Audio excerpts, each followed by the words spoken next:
Magandang gabi muli sa lahat ng ating mga kasambahay. Dito muli tayo sa Tinig ng Marino. And as usual, kasama pa rin natin ang ating co-host, Engineer Nelson. Good evening sa iyo. Good evening, Ann, at magandang gabi sa ating mga nanonood. Okay, mayroon din tayong pag-uusapan about the programs and services ng Social Security System. This time naman, para sa mga overseas Filipino workers, including the sea-based. Yeah, including the seafarers who are working abroad. That's correct, Engineer. And let's welcome Ma'am Joy Villacorta, Department Manager ng Overseas Filipino Workers Management Department. Ma'am, welcome to the show. Magandang gabi po.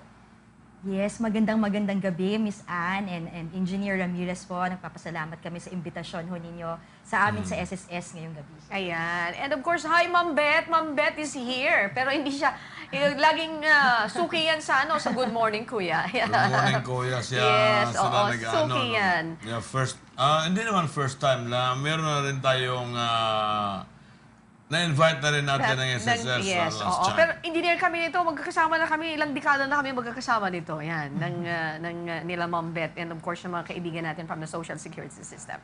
And this time, since we're talking about the services and programs ng SSS para sa mga seafarers, and then, yan ang first question na ating ipasasagot sa ating resource person. Ma'am, what are the services muna? And the programs, engineer? Marami ito, no? Yeah, para dito sa mga OFW at magkaiba ba ang programa ng OFWs dito sa local? Okay, yes, ma'am. Yun ang gusto natin malaman.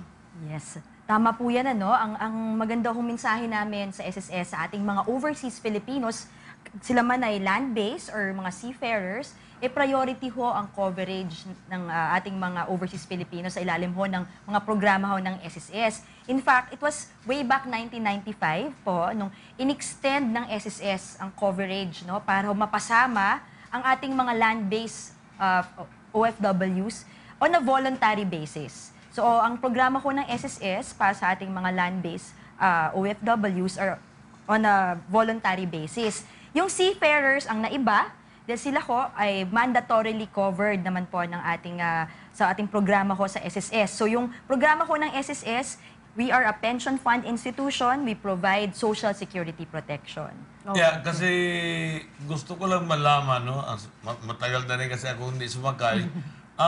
When was the last time, or first time na nagiging mandatory ito? Magandang tanong mo yan, Yun, engineer, no? no? Para sa kaalaman na rin ng lahat ng ating mga marino sa ating bansa. Way back pa ho 1988, nagkaroon na ho ng pirmahan ho yan para ho magkaroon ng polisiya ng ating mga seafarers will be covered sa programa ho ng SSS. Para ho kahit nasa naglalayag ho sila at on board ocean-going vessels, sila ho ay continuously na may proteksyon sa ilalim ho ng programa ho ng SSS. At patuloy ho yan dahil ho, kahit ho itong nagratifika ang Pilipinas ng Maritime Convention at pati na rin ho yung kasalin ho rin ho ang SSS doon sa mga tripartite consultations tungkol doon ho sa pagre-revise ng standard employment contract ho ng ating mga seafarers.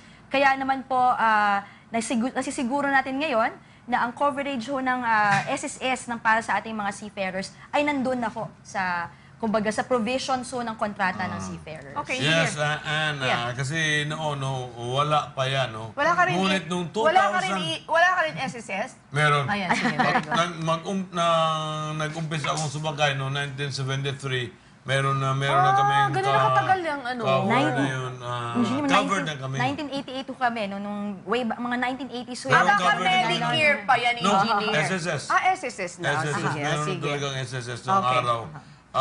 Pero yun nga, naging mandatory 1980s ho yun, 1988. Ayun.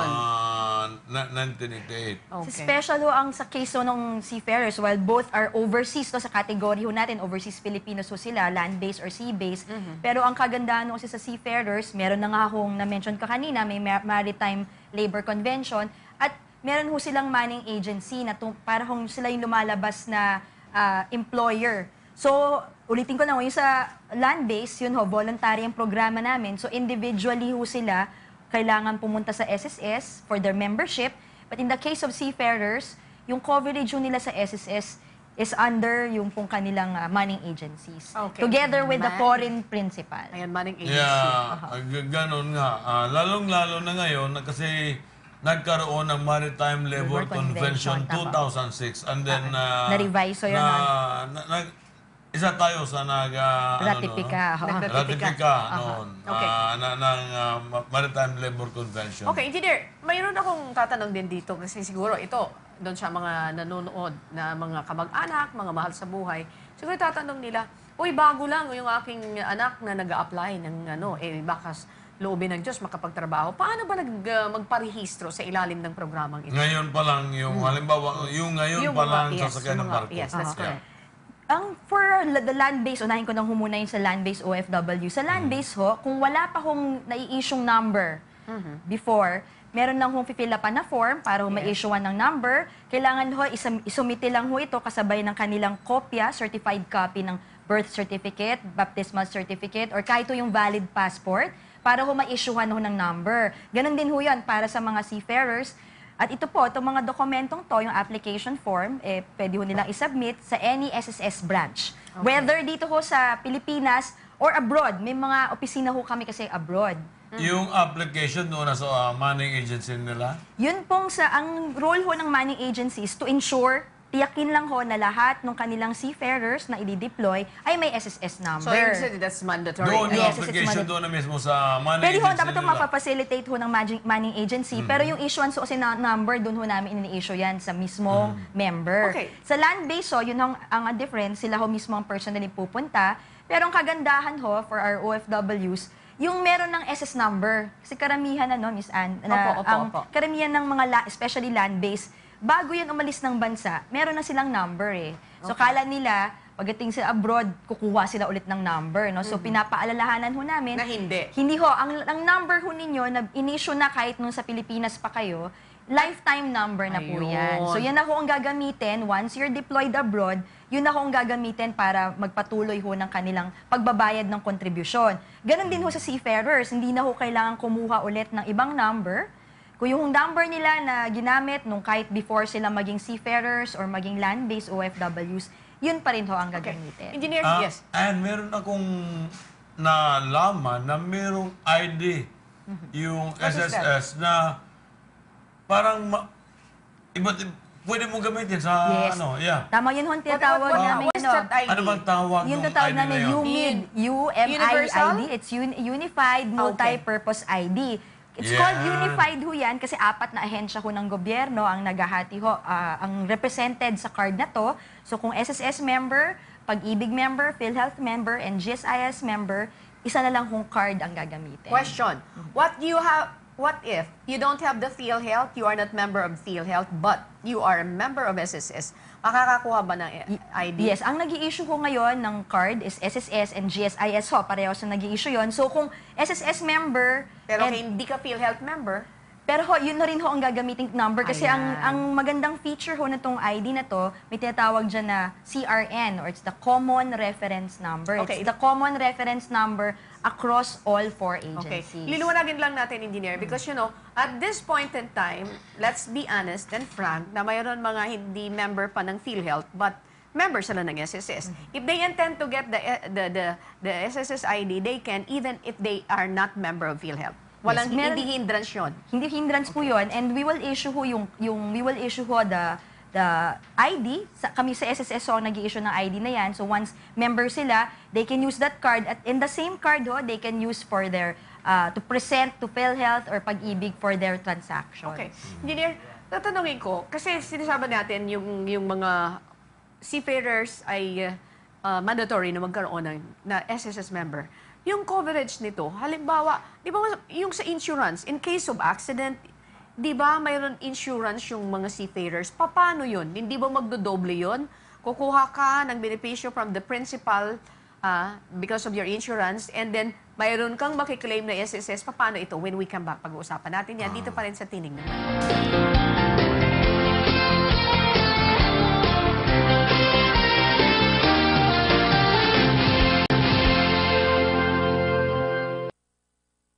Okay, nagbabalik muli ang Tinig ng Marina. Engineer Nelson, may hanging question ako. Paano yan? You have kung mayroon, yung sa coverage. SSS member ka na, pagkatapos yung principal magbabayad sa'yo, doble-doble na yan. Wala mong problema yan. Yeah, may SSS ka na, may UWA ka pa, That's correct, at that's correct. may Provident Fund, Protection and Indemnity, no? Sa PNI. Ano po yun? Insurance sa PNI. Okay po ba yun? Iba yung sa tatanggapin mo sa PNI. Malaki yun. Okay. Paano po yan? Depende rin sa sakit mo, depende rin sa So, injury mo. magkakaiba? Depende rin sa kung total disability or death. Death, mas malaki na talaga. So, magkakaiba yan. Magkakaiba. Doon sa Magkakaiba. SSS, Tama po. ano naman Tama po makukuha ng isang member? Ang maganda ko sa Benny, sa mga benepisyo ho ng SSS, no, we have a wide range of benefits for our members. So for short-term benefits, meron ho kaming benepisyo sa pagkakasakit. At for our female members, meron ho kaming maternity benefits. So mga cash allowances po ito, no? And then for the long-term benefits, covered ho namin ang retirement, death, and disability. Yung death ho, may funeral grant pa ho yan. At iyon, kung ho masasatisfy ang mga qualifying conditions, ang objective ho niya na magkaroon ng monthly pension ng ating mga members. But ang gagandaan pa sa SSS, kung hindi ho ma-qualify sa pension, magiging qualify din ho sila sa lump sum benefits. So, bubuuin na lang. Yes. So, Ayun. wala hong nawawala sa bawat piso ho na pinasok nila sa SSS. Meron ho talagang binipisyong babalik. Kahit ho, matagal na yan, no? May mga members tayo kasi nagtatanong, paano kung mga 10 years ago na daw ho That's silang correct. hindi nagbabayad? Alam mo, Ano that's daw very good. nangyayari? That's a very good question. Yeah. Yun Kasi din di ba ang yung gusto ko GSIS, itanong. engineer, kapag may claim ka doon, tapos mag-lapse yan, may time frame na tinakda sila, kung hindi mo maklaim, mawawala na ito, hindi ka na papayagan. ganun ba? That's the policy. But in Sa SSS, SSS ho kasi it's a lifetime member ho. So see. kahit yung mga iba nating mga land-based, especially the land-based din ho, na nag-abroad, medyo nakalimutan ipagpatuloy ang SSS, tapos ngayon pa lang ipagpapatuloy, we want to remind them na yan po, dudugtong-dugtong ho yan. Wala hong nasayang sa hinulog nila kahit 10 years ago, parang ipagpapatuloy lang ho, idadagdag, para ko sigurado na lahat ho ng range of benefits ho ng SSS ay magiging qualified sila. Ayun. Engineer, next question please. Ikaw naman.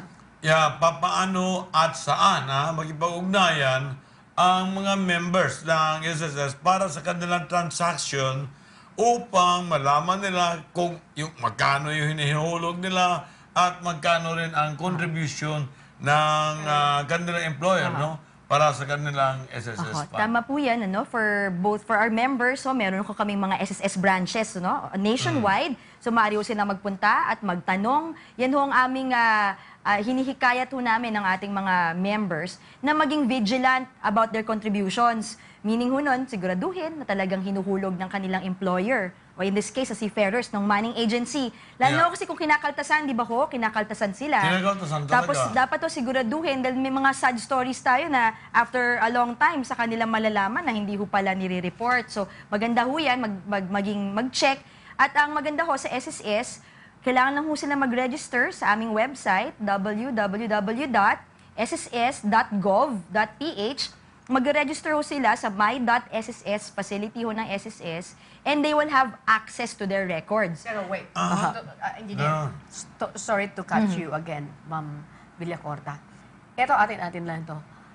Cooperative ba yung mga manning agency o nagkakaroon kayo ng mga problema dito dahil hindi sila masyadong cooperative? Ang mga impormasyon na Sige, ma'am, nakukuha kaya namin. niyo po yan. Alam to ni engineer sa marami yung pag-uusap before sa SSS, sa mga tripartite consultations, nare-raise na ho to ng SSS, na ang nire-report ho sa POEA, mga 400,000 mahigit po ang ating OFWs. Pero sa record ho namin sa ibang mga, sa kabuuan ho ng manning agencies on the record, so sa record ho ng SSS, lumalabas parang kalahati lang ho ang report. So there's a problem, engineer. You have a lot of Meron assignments. iba na hindi Yan, nagbabayad. engineer. You have mayroon ka assignment, Pero engineer. ang problema din dyan, yung mga seafarers mismo, hindi nila na-monitor yan o hindi nila alam Na kailangan, obligasyon ho ng manning kasi agency. may nalaman talaga ako na hindi lang isang manning agency, no?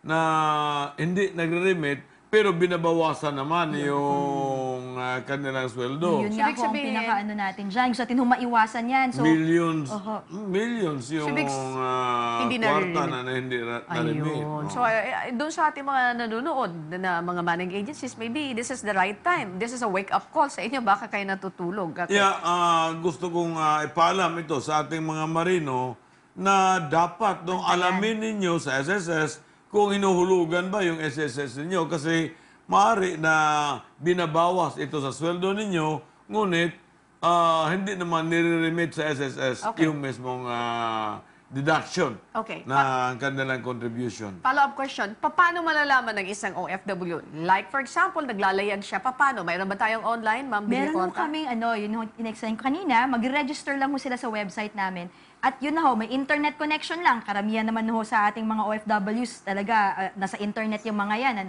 So, ito, through this facility, sila mismo, maa-access nila yung record. Kompleto ho yun, nandun ho yung posting ng contributions nila, kung eligibility ho sa mga benepisyo, para ho nasa kamay na nila, in the comfort of their homes or their workstations, they can already check kung talagang napopost yung mga hulog nila. Okay. Mayroon bang, itong engineer, tatanong ko ulit sa kanya, kay Ma'am Villacorta, what if mayroon mga agencies na nagkakaltas, hindi nire-remit? May sanction ba tayo doon? Karapatan ho ng bawat empleyado, lalo na ho ang mga seafarers na maghain ng kanilang mga complaint kung sila'y binabawasan o kinakaltasan ng kanilang employer na hindi ho nire-remit. So, ang mangyari ho dyan, imbestigahan ho ng SSS yan. Pag pumunta ho sila sa branch namin at malaman nila na hindi ho nakapost yung mga hulog at talagang hindi binayad ho ng mga employers nila, maaari ho silang mag-submit ng complaint letter, may sinumpaang salaysay lang ho yan, kung sana ho maitago nila yung mga payslips o yung mga proof of employed sila ng employer na yon. At ang SSS in secret naman ho yan, hindi namin ini-expose yung member namin na nagreklamo at it will pass through yung process ng investigation. So may account officers ho kami, pupuntahan yung employer, titingnan yung mga libro nila kung bakit itong nagrereklamong member ay hindi nila hinulugan. Okay, engineer, ikaw naman. Susunod na tanong natin. Sige.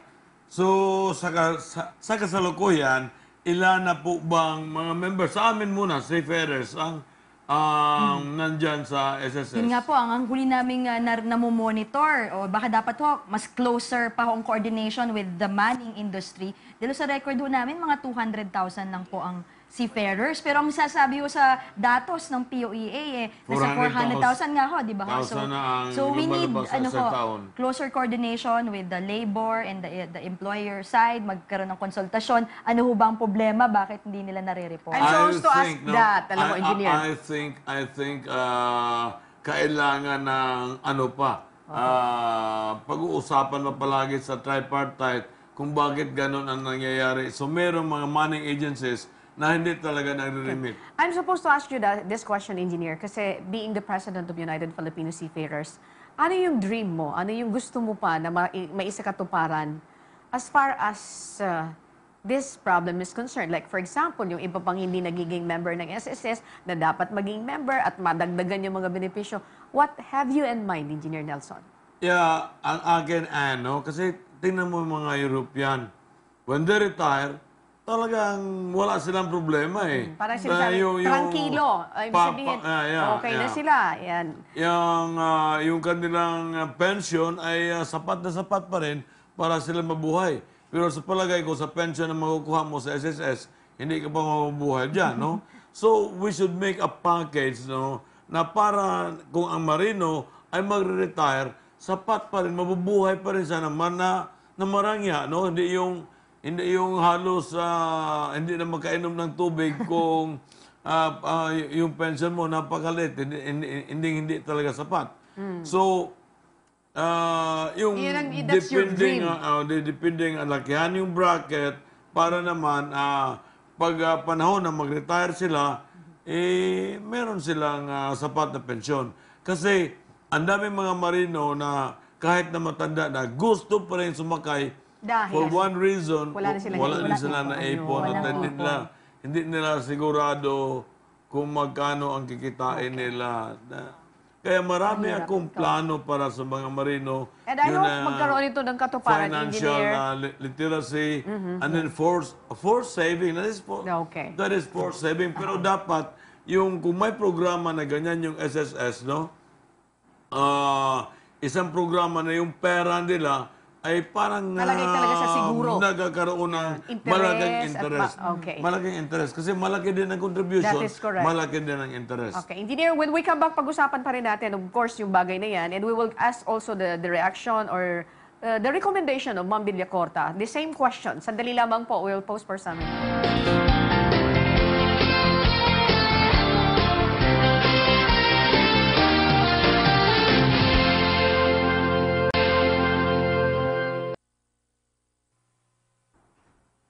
Okay, muli po nagbabalik ang tinig ng Marino. Kasama pa rin natin ang ating co-host, Engineer Nelson Ramirez, at syempre, ang Department Manager ng Overseas Filipino Workers Management Department, si Ma'am Joy Villacorta. Engineer, tanong na natin yung tungkol dyan sa sinasabi mo kanina about the Contribution ng mga marino kasi tinanong natin yung nakaraano, yung pag-ibig, ang contribution lang pala ng mga marino ay 100 pesos.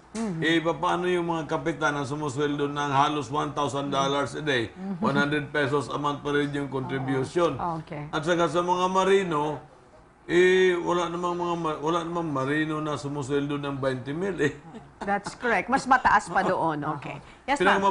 Pinakamababa, something like $800 to $800. To $1,000. To $1,000. Pinakamababa yan. OS, Wiper, Messman. Tama ho yan, ano, engineer. So, sa SSS kasi isa ho yung contribution schedule namin across all member types, ano? So, for our OFWs land-based at sea-based, ang pinapatupad ho namin contribution schedule ngayon ay base ho, no? Ang contribution ho kasi base sa dineklarang earnings ng ating land-based OFWs. So, kung ano ho yung declaration niya, tinatanggap po ng SSS yan, so land-based OFWs. So, meron ho tayong tinatawag na monthly salary credit. Ito ho, minumultiply ho natin yan sa contribution rate. Ngayon ho, nasa 11% ang contribution rate. Ang ating monthly salary credit sa SSS, ang maximum ho is 16,000 pesos monthly. Ayun. So, ibig sabihin ho, kahit kayo, ang OFW ay sumusweldo ng 100,000 or Ang sea-based ay 50,000. kung sumusweldo ng kalahating Hindi, milyon. kahit ho ganun ang sweldo nila, ang covered ho ng SSS up to 16,000 pesos ho ng buwanang sweldo ho ng aming miyembro. So, ibig sabihin ho niyan, talagang basic safety net ho ang kino-cover ng When SSS. Yung you... pinababasihan kasi ninyo dito, yung sa local na mga workers yan, no? Yes, so kasi itong contribution schedule sa lahat na hunta to ng mga miyembro ho ng SSS, mapa local or OFWs. So doon ho sa 16,000 pesos na maximum salary credit namin, ang katumbas ho na contribution ho niyan monthly is 1,760 pesos so per employee. Oh, per Dapat member. magkaroon pa tayo ng mga tripartite consultations with the Maritime Labor Federation group or union, and then with the mining agencies, so their employer, and also from the side of SSS, para magkaroon tayo ng iba pang magandang package. Kasi kagaya sa mga European seafarers, when they will retire, talaga namang sapat. Paano yung nasanay ka na kumita na daan-daang libo, and then all of a sudden, kung mag-retire ka, ang pension mo lang, 4,000. That's correct. Tama ho yan kasi ho, Hindi ngayon siguro sapat na para sa pambayad sa ng bahay mo. Yun din ho ang gusto namin sana ho i-clarify. Ito hong contributions na binabayad sa SSS, no, na may cap. Cap po siya ngayon sa 16,000 pesos. Yun din hong benepisyo. Base rin ho dun sa cap na yun na 16,000 pesos. So, yun po kaya ho, may mga iba tayo, nakala nila, yung sinisweldo nila, fully covered ho sa kanilang contribution. Hanggang 16,000 pesos po ang ating contribution. Kaya ho, ang benepisyo din, na base rin ho sa monthly salary credit, ay base lang din ho sa maximum na 16,000 Ayun. pesos. So, mayroon pa tayong aantabayanan kung sakasakali na may mga proposition kayo, engineer. Now, once and for all, para sa kabatiran ng ating mga seafarers, is this mandatory? Yes, mandatory po sa case ho ng seafarers at voluntary ho sa case ng ating mga land-based OFWs. Sa seafarers lang ho, may hatian. May employer share, mayroon hong seafarer share doon ho sa contributions ho ng SSS. So sa 1,760 pesos, ang kahatian ho dyan for the employer, mga 1,178.70 at sa employee naman ho, 581.30. Sa SSS portion ho yan. So yun po. And then sa case ho ng land-based, yung buong 1,760 pesos, siya ho ang mag-shell out ho niya. Okay, again, engineer, sa bagong member, sa bagong paalis na OFW o sa bagong land-based, kailangan talaga, bago sila umalis, ay member na sila ng SSS. Tama po yan. Okay. Kasi kapag hindi, pwedeng i-check yan. Now, kung halimbawa, ang membership niya ay doon na sa abroad, pwede rin ito. Doon ho siya mag-register? Yes. Ang kailangan ho sa case ho ng seafarers, ang maganda ho kasi may manning agency. Under ho sa ating mga polisiya, may responsibilidad ho ang manning agency bilang parang tumatayong employer ho ng ano. At kasama ho doon na ma-insure, na may SS number, na narehistro ho nila, marireport ho ng manning agency, at yung mga lahat na kinaltas, mariremit at i-report in terms of a collection list. Okay. Engineer, I know mayroon siyang final message para sa ating mga nanonood ngayong gabi dito po sa Tinig ng Marino. Particularmente, ang pinag-uusapan natin yung mga programs and services ng social security systems sa mga OFWs. Ito po yung mga land-based and sea-based. Go ahead, ma'am.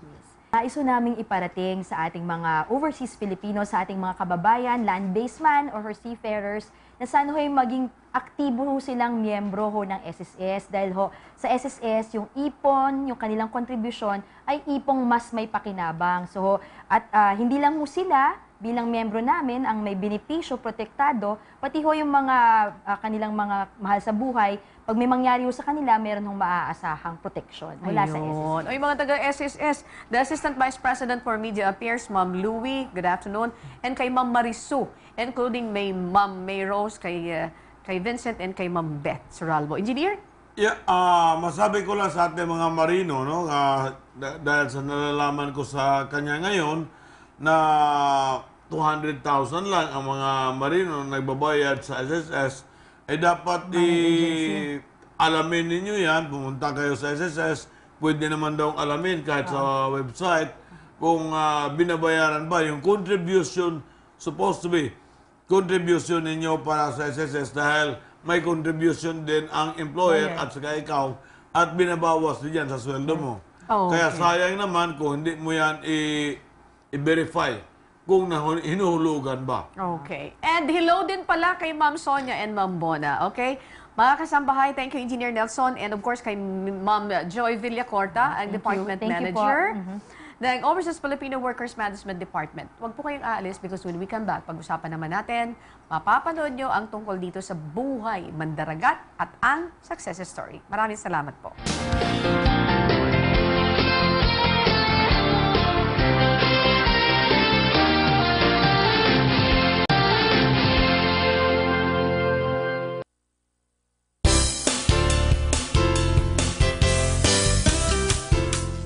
Handog ng ISP, gabay ng pamilyang Marino.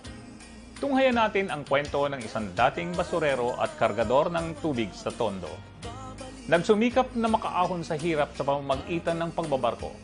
Nagpundar ng sariling negosyo, katulong ang asawa at ngayoy may matatag ng kabuhayan.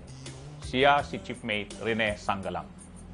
Sa iyong nakaraan, babalik ka rin. Yung buhay ko nung maliliit kami, 8 kami magkapatid. At ang tatay ko ay isang driver, ang nanay ko isang mananahi. At nag-aral ako sa M. Hison Elementary School, secondary ko sa Arellano High School at sa PMMA, Philippine Merchant Marine Academy. Nakatira kami sa isang barong-barong dyan sa may Tondo. At doon sa Tondo na yon, alam mo naman, mahirap din ang buhay doon. Ano yun survival of the fittest. Dahil minsan walang trabaho tatay ko, natuto akong magtrabaho. Nagbasura ako. Yun, ang tawag ngayon nangangalakal. Tapos, nung high school ako, nag-shift naman ako ng trabaho. Habang nag-aaral ako, nagkakargador ako ng tubig. So, buong krekada doon sa may Tondo, sinusuplayan ko ng tubig na galing naman sa public na poso. So, hirap ng buhay, minsan isang kaig, isang tuka, at kaya ang ginawa ko nun talagang sa sa isipan ko pa lang nun na kailangan makaalis dito, kaya kailangan magsumikap, mag-aral dahil sa pag-aaral, sabi ng tatay ko, iyan lang ang makakapag-angat ng buhay mo mula sa kahirapan. Kaya napunta kami halos sa scholarship program. Ako sa Philippine Merchant Marine Academy, alam mo naman na yun ay state university o state colleges. Kaya yun ang nakatapos ako ng pag-aaral. I belong to batch 84 ng Philippine Merchant Marine Academy, pero dahil sa nung third year, so second class year ko, kailangang mag-extend ako ng pagbabarko ko dahil yung 1 year kailangan ma-sustain mo yung pag-aaral mo ng isang taon pa sa academy. En kaso, siyempre dala-dala ko rin ng buong pamilya ko. Kaya kailangan, habang nag-aaral, may pera ka na at saka nakapokus ka na lang sa pag-aaral, hindi yung matulungan mong yung makakuha ng pagkain, kung saan kukuha ng makakain sa susunod na araw. So, inano ko muna yun, kahit na mahuli ako sa pag-aaral ko. Kaya gumraduate ako ng 2 years after nung apprentice mate ko.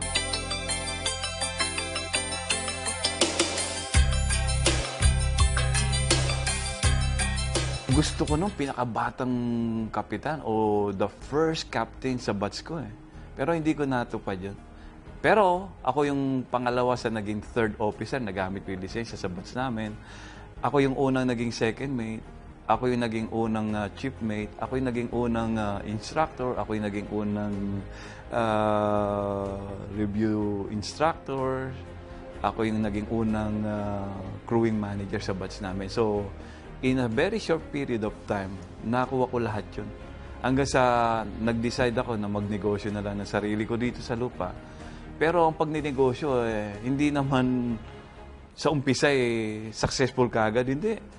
Maraming pinagdaanan. Una ko negosyo, bagsak. Pangalawang negosyo, bagsak. Balik ulit sa pagbabarko, nag-ipon, hindi ako gumagastos. Pagbalik ko dito, nagnegosyo, bagsak uli. Yung pang-apat, ayun, sinama ko na yung misis ko sa pagdidesisyon kung anong nararapat. Kaya yun, na itayo ko yung Golden Success Review Center.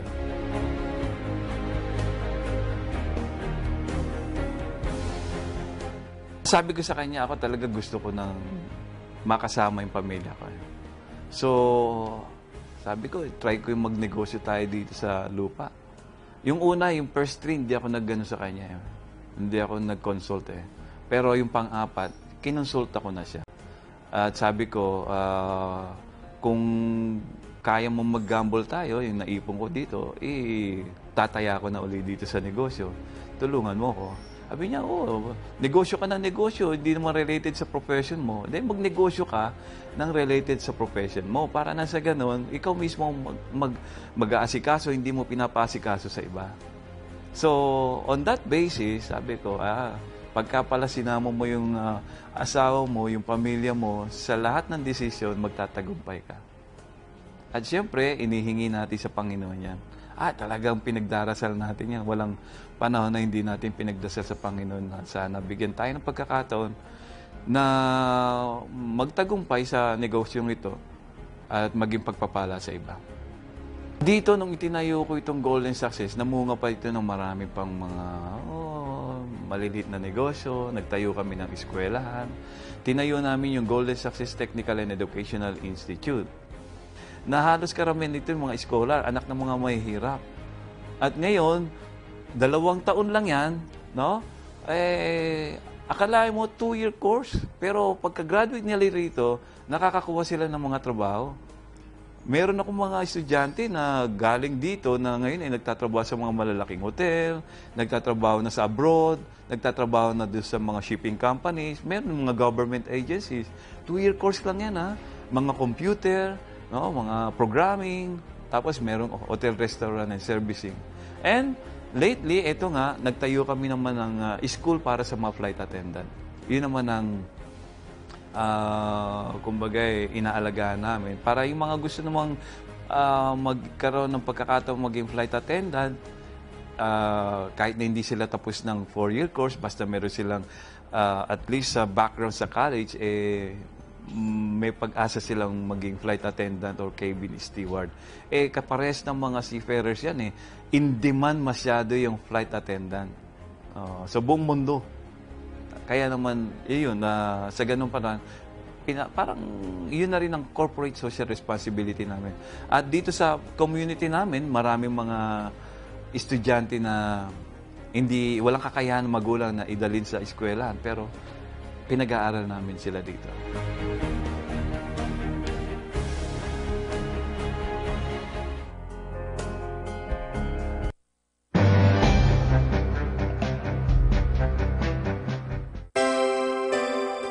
Ano-ano nga ba ang mga mapanganib na sakit na dapat iwasan ng mga marino? Sa ating buhay mandaragat, aming ipapakita ang 7 mga sakit o karamdaman na dapat iwasan ng mga marinong Pilipino. Una sa listahan ay ang hand and arm vibration syndrome. Pangalawa ang cardiovascular disease. Nariyan din sa listahan ang musculoskeletal system. Ang cancer, kasama din sa listahan. Ito rin ang mga sakit karaniwan ng mga kalalakihan, ang sexually transmitted diseases. Hindi rin maiwasan ang cough, flu, and colds. Ang pandemic and epidemic diseases na makukuha naman sa mga iba't ibang uri ng hayop. Kabilang din ang hypertension. Yan ang 7 sakit o karamdaman na dapat iwasan ng mga marino. Yan ang tampok dito sa Buhay Mandaragat.